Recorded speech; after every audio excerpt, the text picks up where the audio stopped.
Zealand. I hope you've all had an amazing week wherever you are in the world and ready to take on a new week.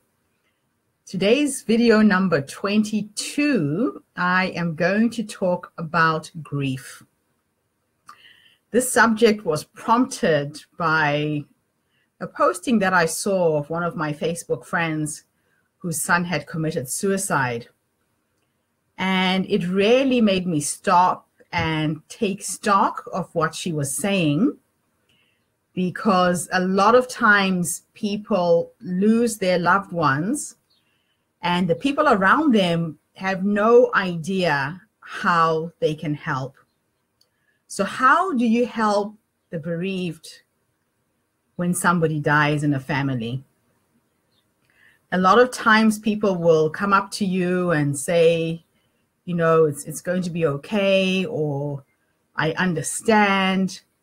People say words that actually don't mean anything or help that person in any way. And sometimes the best way for you to comfort them is just to be there. Just to be there in person and say absolutely nothing. There are times when people avoid the family out of the fear of not knowing what to say and how to say it. And I think that actually makes things worse, because when you lose a loved one and somebody dies that you are close to, I think the first thing that you feel is just absolute shock. And that shock can last for quite a few days, months sometimes. And because you're in shock, you isolate yourself, you don't want to connect with people. The best way that anybody can help is by just coming to visit every once in a while. Because out of that shock comes a numbness and almost disbelief, a lack of emotions. And you can't function. You can't function well. Now, you may know that I've been working extensively in Zimbabwe with children whose parents have died of HIV and AIDS. And I get to sit sometimes with the grandmothers. I have sat with women who have lost 5, 6, 7 of their own children, and they have grandchildren to look after with no income. I remember sitting with one of my aunts. She is 92. She had 7 kids who died, and she had 15 grandchildren. Lived in a very poor part of the country. She had no income. And at that time, I managed to go to an insurance company and try and trace the insurance policy that her son had. And it was so heartbreaking, because a lot of people are taken advantage of if they don't know what to do and how to do it. Just a simple thing like going to get the death certificate to help in the process, for most people from where I come from, becomes a mission, and they lose out on getting the insurance policies that their children had actually set up to care for their children. So I'm speaking particularly for people in Africa. I think you all understand how this pandemic has affected us. Just doing a little something to help in the process makes a big difference. Because from numbness, you go into denial. You don't want to believe that it's actually happened. And you are faced with all the empty spaces in your life. Empty spaces at the dining table and that person is not there. Empty spaces when you go to church, when you visit. And that emptiness is not only external, it's internal as well. That deep, hollow feeling that you feel that things will never be the same again. When my brother died, I started writing a book called The Dead End. And the title of this book has a double meaning. So when someone dies, you are on this path that we call life, and suddenly you reach a dead end to the road. You can no longer go left or right with that person. There's absolutely no choice that you have left.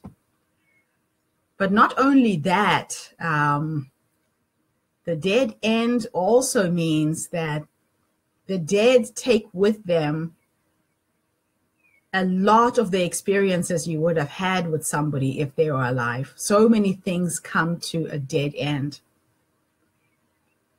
And I think for those people who have experienced the loss of somebody who's died, the emptiness is what really gets to you the most. Why did I decide to talk about grief today? This friend of mine just reminded me that a lot of times we hear about such sad situations. We don't know how to reach out. We don't know what to say. I think you shouldn't hold back. You should just do a little something to try and give that person comfort, even if it just means to go and sit with them and say absolutely nothing. So from shock, you go to numbness, you go to denial, and then the emotional outbursts that come with the anger that you feel inside that you couldn't have done something to help that person. From anger, you go into fear,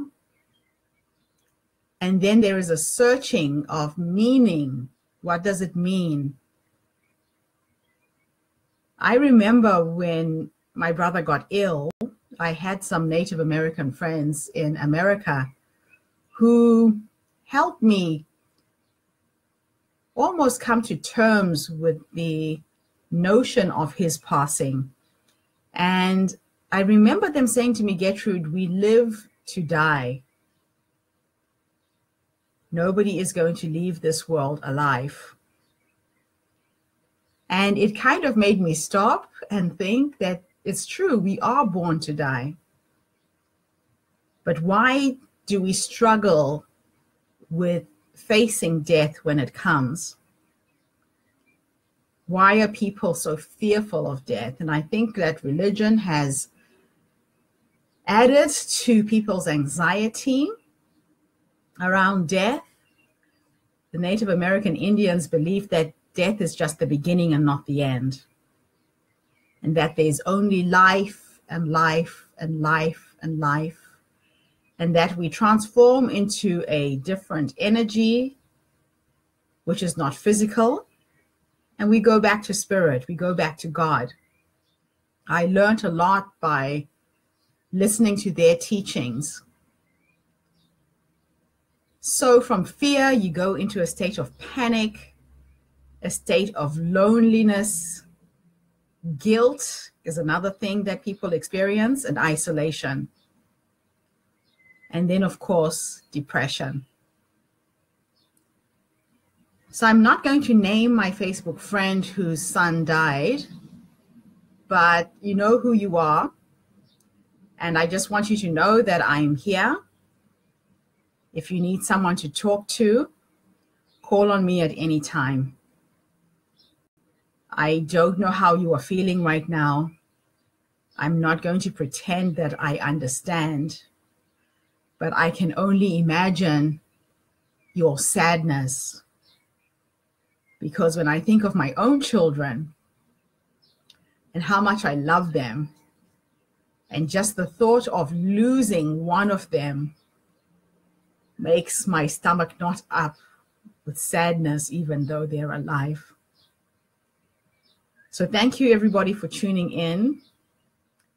I know a lot of friends right now who are grieving.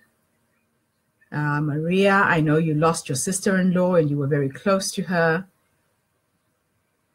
Stay strong. Try and stay as positive as you can. And just remember that there is only life and life and life. So thank you all for tuning in. And Elise, I can see you in America. Nicole here in New Zealand. Pamela, thanks for tuning in. Philippa in the United States. This is Gertrude Mache, and I will catch up with everybody tomorrow.